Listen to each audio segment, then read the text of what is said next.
So hello everyone, welcome to IFS. स्वागत है दोस्तों आप सभी लोगों का आईएफएस के इस यूट्यूब चैनल पर। मैं हूं लोकेश आलोने और आपको बहुत सारे ऐसे एक्सपीरियंस से मिलवा रहा हूं और हम जान रहे हैं उनके रिजल्ट के साथ साथ उनकी स्ट्रैटेजी की आखिरकार उन्होंने इस एग्जाम को कैसे क्वालिफाई किया।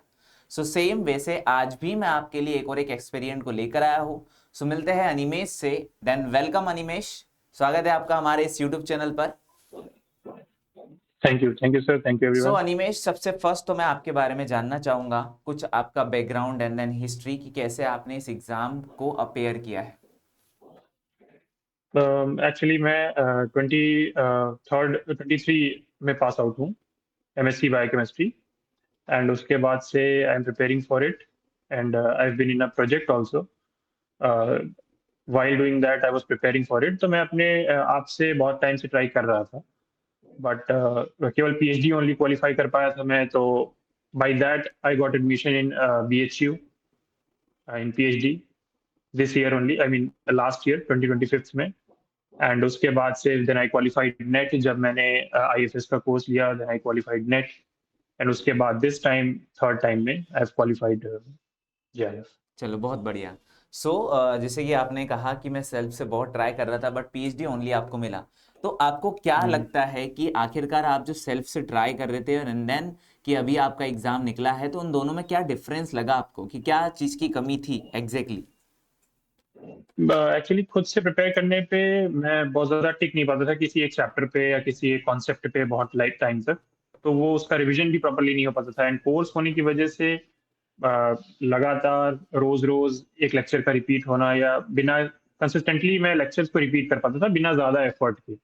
मुझे नोट्स प्रिपेयर नहीं करने पड़ते थे, बुक में बहुत ज़्यादा कॉन्सेप्ट नहीं ढूंढना पड़ता था आसानी से, मुझे पीडीएफ्स जो अवेलेबल थे, तो इसकी वजह से मतलब मैं आराम से प्रिपरेशन कर पा रहा था while doing my PhD also. So अपना शेड्यूल क्या होता था वैसे? जैसे कि आपने कहा कि हम प्रोजेक्ट के अंदर आ चुके थे, देन उसके बाद भी आपने कोर्स के साथ में कैसे अपना शेड्यूल मेंटेन किया? एक्चुअली 9 आवर जाने के बाद बहुत ज़्यादा टाइम तो होता नहीं था। मॉर्निंग में 2 से 3 आवर मिलते थे एंड शाम को 2 से 3 आवर मिलते थे। तो आई ट्राइड कि मैं हफ्ते में कम से कम 4 दिन तो कंसिस्टेंट रहूं ही, बाकी दिन मैं क्वेश्चन प्रैक्टिस और ये सब कर पाऊँ। तो मैं 4 दिन तो कंसिस्टेंट रहता था कि मैं आराम से लेक्चर कर पा रहा हूँ और सारी चीज़ें कम से कम 3 से 4 घंटे। एंड बाकी दिन अगर कुछ नहीं हो पाता था then also I tried to कि कुछ क्वेश्चंस और वो सब चीज़ें मैं करता रहूँ, तो उसमें भी मुझे हेल्प मिलती थी। अच्छा, इस बार जब आपने एग्जाम दिया है तो कुछ स्ट्रैटेजी बनाई हो पार्ट एबीसी के लिए?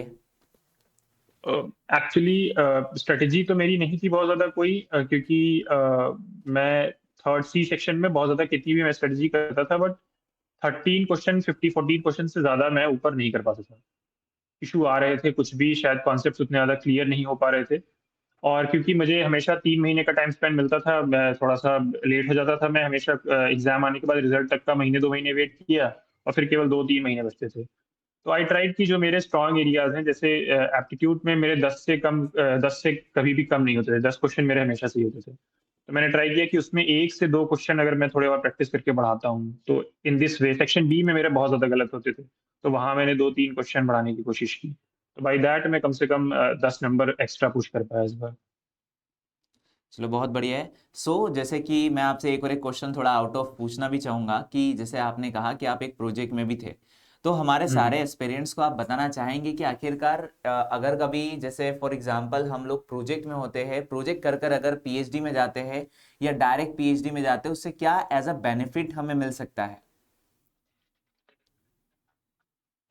बेनिफिट एज सच तो थोड़ा टाइम में भी हो सकता है जा रहा होता है, बट उसकी वजह से थोड़ा और ज्यादा प्रेशर की वजह से थोड़ा आप उस लूप में भी चले जाते हो कि थोड़ी आप ज्यादा अच्छे से प्रिपरेशन करते हो। कि मैं अगर ऑब्वियसली घर पे बैठ करके ऑनलाइन कोर्स में पढ़ाई करता तो शायद मैं इतने ही घंटे पढ़ता, 2 से 3 घंटे ही। तो उससे थोड़ा सा प्रेशर होने की वजह से अच्छा परफॉर्मेंस अपने आप से बन जाता है। जो भी 4 घंटे निकलते हैं वो काफी अच्छे प्रोडक्टिव निकलते हैं।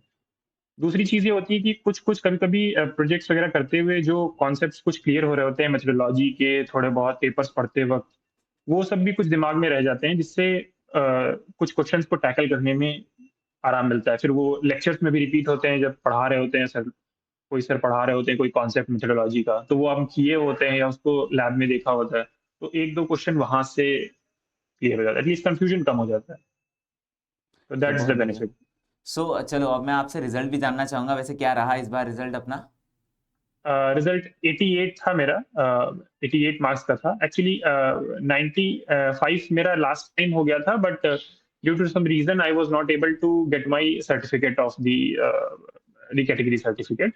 वो इश्यूज क्योंकि हर बार हर साल we have to apply for that, तो वो मेरे से हो नहीं पाया था। हर साल मैं करता हूँ बट वो एग्जाम फॉर्म फिलिंग के टाइम पे लेट हो जाता था।